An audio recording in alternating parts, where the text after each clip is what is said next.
नमस्कार जोहार, मैं राजू और आप देख रहे हैं 24 झारखंड न्यूज। चलिए जानते हैं झारखंड की सुबह से लेकर शाम तक की तमाम बड़ी खबरों को। जेएसएससी ने निकाला इंटर स्तरीय परीक्षा का विज्ञापन। 863 पदों पर होगी बहाली। 20 अक्टूबर से 19 नवंबर तक करे आवेदन। झारखंड कर्मचारी चयन आयोग ने झारखंड इंटर स्तरीय संयुक्त प्रतियोगिता परीक्षा 2023 का विज्ञापन जारी किया है। इस विज्ञापन के जरिए नियमित और बैकलॉग दोनों तरह के पदों पर नियुक्ति होगी। इस विज्ञापन के लिए आवेदन की प्रक्रिया 20 अक्टूबर से शुरू हो रही है। आवेदन की अंतिम तिथि 19 नवंबर तक है। आवेदन ऑनलाइन करना होगा, जो झारखंड कर्मचारी चयन आयोग की वेबसाइट www.jssc.nic.in के माध्यम से होगी। झारखंड कर्मचारी चयन आयोग की ओर से जारी नोटिफिकेशन के अनुसार 19 नवंबर तक आवेदन करने के बाद 22 नवंबर तक परीक्षा शुल्क भुगतान तथा फोटो एवं हस्ताक्षर अपलोड करते हुए एप्लीकेशन का प्रिंट आउट 25 नवंबर तक लिया जा सकेगा। आवेदन में किसी तरह की गलती रहने पर 27 से 29 नवंबर के बीच अभ्यर्थी अपना नाम, जन्मतिथि, ईमेल और मोबाइल नंबर को छोड़कर किसी भी तरह की गलतियों में संशोधन कर सकेंगे। परीक्षा शुल्क ऑनलाइन दिया जा सकेगा। परीक्षा शुल्क 100 रुपये है। आरक्षित श्रेणी के लिए यह 50 रुपये तय है।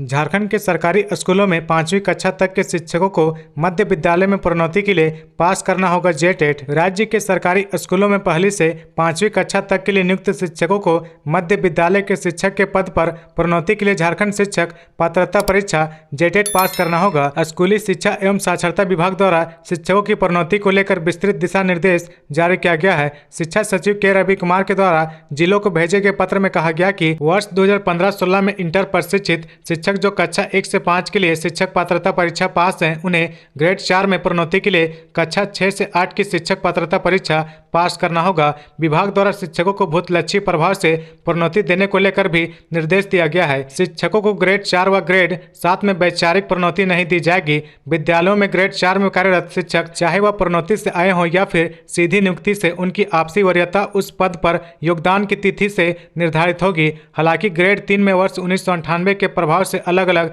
वर्ष के लिए देय प्रोन्नति भूतलक्षी प्रभाव से दी जाएगी। विभाग के आदेश के बाद अब मध्य विद्यालय में प्रधानाध्यापक के रिक्त पदों पर शिक्षकों को प्रोन्नति मिलेगी। बिहार लोक सेवा आयोग व झारखंड लोक सेवा आयोग के माध्यम से नियुक्त शिक्षकों की आपसी वरीयता मेधा क्रमांक के आधार पर प्रभावित होगी। पारा व गैर पारा कोटि में नियुक्त शिक्षकों की वरीयता के लिए समेकित सूची तैयार की जाएगी। कार्मिक विभाग द्वारा पूर्व में प्रोन्नति पर लगाए गए रोक के दौरान अगर कोई शिक्षक सेवानिवृत्त हो गए हों और उनकी प्रोन्नति देय है तो उन्हें प्रोन्नति देने को कहा गया है। बाबूलाल मरांडी ने मुख्यमंत्री को लिखी चिट्ठी। टेंडर में गड़बड़ी का आरोप। ऊर्जा विभाग में भ्रष्टाचार और सरकारी राशि का दुरुपयोग। भारतीय जनता पार्टी के प्रदेश अध्यक्ष बाबूलाल मरांडी ने मुख्यमंत्री हेमंत सोरेन को चिट्ठी लिखी है। इस चिट्ठी में बाबूलाल मरांडी ने ऊर्जा विभाग में व्याप्त भ्रष्टाचार व अनियमितता का जिक्र किया है। मुख्यमंत्री को लिखी चिट्ठी में बाबूलाल ने टेंडर का जिक्र किया। इस चिट्ठी में बाबूलाल ने लिखा कि झारखंड ऊर्जा संचरण ने पुनः एक निविदा निकाली है, जिसे JSERC के द्वारा अनुमोदन नहीं किया गया है, क्योंकि JSERC के अनुसार अभी इसकी कोई आवश्यकता नहीं है। 2 ग्रिड सब स्टेशन यथा चांडिल व कोडरमा के लिए निविदा निकाली गई है। JSERC के अनुमोदन के बिना निविदा निकालना सरासर सरकारी राशि का दुरुपयोग है, क्योंकि भविष्य में बिजली दर निर्धारण के समय यह खर्च न्याय संगत नहीं होने के कारण इसको उचित खर्च नहीं माना जाएगा और इस पर JSERC के द्वारा टैरिफ निर्धारण में कोई विचार नहीं किया जाएगा। आगे बढ़ने से पहले अगर अभी तक आपने इस चैनल को सब्सक्राइब नहीं किया तो प्लीज सब्सक्राइब कर ले, जिससे आपको झारखंड की हर छोटी से बड़ी खबर की अपडेट आप तक पहुंचता रहे। झारखंड से गुजरने वाली कई ट्रेनें 9 से 15 अक्टूबर तक रहेंगी रद्द। दक्षिण पूर्व रेलवे में ब्लॉक लेने का सिलसिला जारी है। एक बार फिर आंध्रा मंडल में रोलिंग ब्लॉक लिया गया है। इसको देखते हुए 3 जोड़ी मेमू स्पेशल ट्रेनों को रद्द कर दिया गया है। 5 ट्रेनों को गंतव्य स्थान से पहले ही शॉर्ट टर्मिनल किया गया है। 1 ट्रेन डाइवर्ट और 2 ट्रेनों को रिशेड्यूल किया गया है। इससे यात्रियों को ट्रेनों में सफर करना मुश्किल होगा। रेलवे के द्वारा एक नोटिस जारी किया गया है, जिसमें ऐसे ट्रेनों की लिस्ट दी गई है जो 9 से 15 अक्टूबर तक रद्द रहेंगी।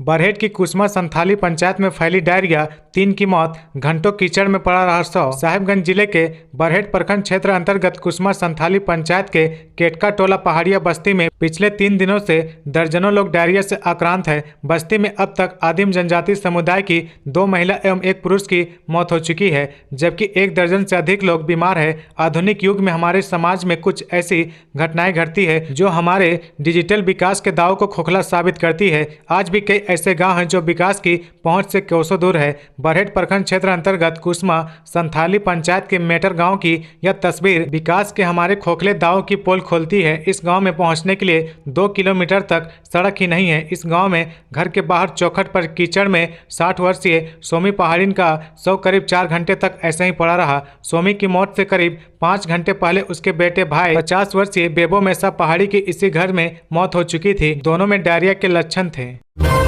धनबाद में कार्यकर्ताओं ने किया विरोध। नाराज बन्ना गुप्ता ने 20 सूत्री प्रभारी पद से दिया इस्तीफा। झारखंड के स्वास्थ्य, चिकित्सक, शिक्षा एवं आपदा प्रबंधन मंत्री बन्ना गुप्ता ने शुक्रवार रात धनबाद जिला के प्रभारी 20 सूत्री मंत्री पद से इस्तीफा दे दिया है। इसके अलावा उन्होंने कांग्रेस के धनबाद लोकसभा समन्वय समिति के प्रभारी पद से भी इस्तीफा दे दिया है। धनबाद में आयोजित समन्वय समिति की बैठक में उन्होंने इस आशय की घोषणा की और वहां से निकलकर रांची के लिए रवाना हो गए। इस दौरान पत्रकारों से पूछे जाने पर उन्होंने कहा, भाजपा से मिले हुए कुछ कांग्रेस के लोगों ने प्रायोजित तरीके से विरोध दर्ज किया। उनकी सक्रियता बढ़ने से कुछ लोग दुखी हैं, इसलिए वह इस्तीफा दे रहे हैं। गौरतलब है कि विभिन्न कार्यक्रमों में शामिल होने के लिए मंत्री बन्ना गुप्ता धनबाद पहुंचे थे।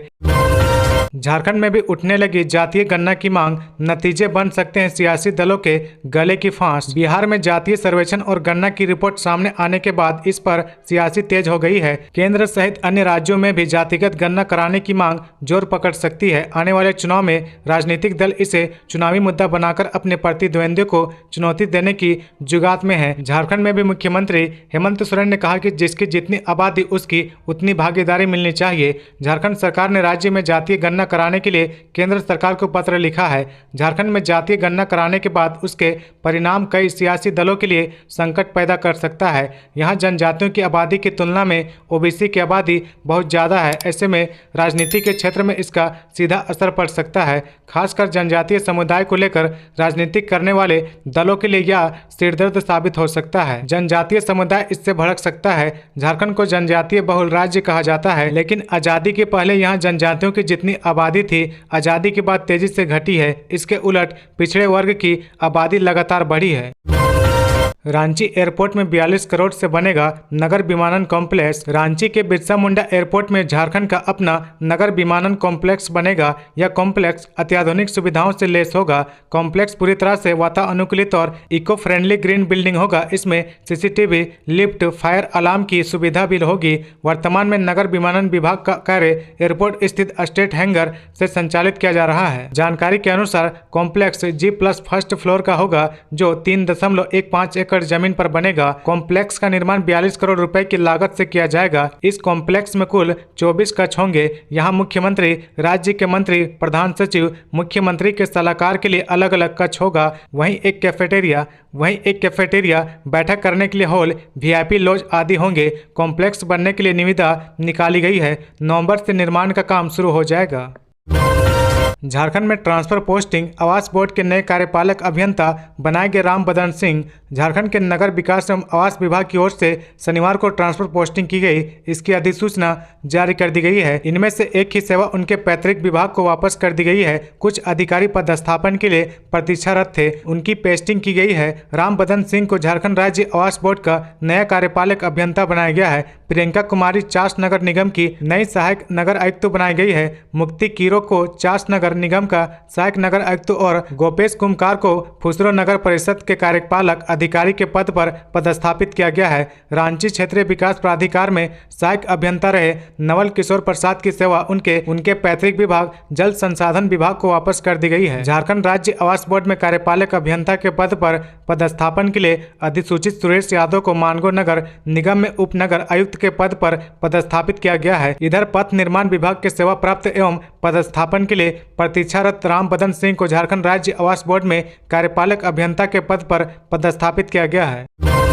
PLFI के 3 उग्रवादियों पर लगेगा CCA, झारखंड हाईकोर्ट से मिली मंजूरी। खूंटी समेत आसपास के इलाकों में आतंक का पर्याप्त बन चुके पीएलएफआई के उग्रवादी प्रकाश साहू, लखन गोप और पोलूस टोपनो पर सीसीए क्राइम कंट्रोल एक्ट लगेगा। झारखंड उच्च न्यायालय से इसके लिए मंजूरी मिल गई है। इन तीनों उग्रवादियों पर सीसीए लगाने का प्रस्ताव जिला पुलिस ने उपायुक्त के समक्ष रखा था, जिसके बाद उपायुक्त ने गृह विभाग से इसके लिए अनुशंसा की थी। उपायुक्त के अनुशंसा पर अनुमोदन करते हुए प्रस्ताव उच्च न्यायालय को भेजा गया था। उच्च न्यायालय के आदेश पारित करते हुए सीसीए लगाने की मंजूरी दे दी गई है। तीनों उग्रवादियों पर सीसीए लगने के बाद उन्हें अगले 1 वर्ष तक जमानत नहीं मिल पाएगी। इसकी पुष्टि एसपी अमन कुमार ने की है। ज्ञात हो कि प्रकाश साहू पीएलएफआई सुप्रीमो दिनेश गोप का मुख्य सहयोगी रहा है। आरोप है कि वह संगठन को सहयोग करने, व्यवसायों से लेवी वसूलने, संगठन का विस्तार करने, उग्रवादियों को फर्जी नाम से सिम कार्ड उपलब्ध कराने सहित अन्य मामले में सक्रिय है। उसके खिलाफ विभिन्न थानों में कुल 8 मामले दर्ज हैं। पुलिस ने उसे 22 जनवरी 2023 को